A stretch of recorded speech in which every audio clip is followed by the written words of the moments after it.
Hi everybody. Today we're going to look at the textbook starting on page 270, Animal-like protists. Animal-like protists are really cool. They're one of my top 3 favorite types of protists. They also go by the name protozoan, which comes from 2 spruits, prota and zoa, meaning first animals. Zoa or zoo is the spruit for animal, which seems to make sense. There's several groups of animal-like protists. The first one that your book mentions are ciliates, and they're called this because they have these small hair-like structures known as cilia that is on part of their body. A very famous ciliate is known as paramecium, and a paramecium is sometimes described as being the shape of a slipper or a footprint. And you can see that it is surrounded by lots of these small hair-like structures, which are again known as cilia. Interesting fact about paramecium is that they have 2 nuclei, micro and macro nuclei. Flagellates are another group of protozoans, and they typically eat decaying matter, such as plants, animals, and other protists. And many flagellates live in the digestive tract of animals and absorb nutrients from what they eat.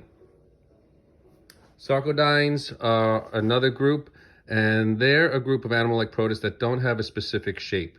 And the most famous example, and the one that you've heard about through the Amoeba Sisters videos, is the amoeba.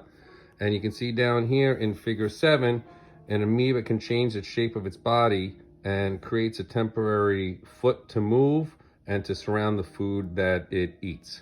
Very interesting.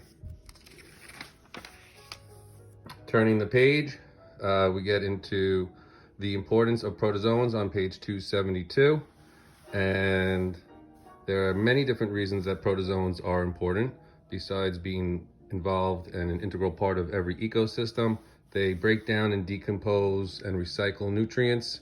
They can cause disease inside of a host organism. One of these is a small parasitic protozoan called a plasmodium, and it causes a disease known as malaria, which is a very widespread disease in tropical parts of the planet. So please go through the 5 steps of the plasmodium life cycle to give you some insight into how this particular disease known as malaria gets transmitted. Okay, and just looking ahead, we have the last group of protists to worry about, and those are the fungus-like protists, and we will start looking at those real soon.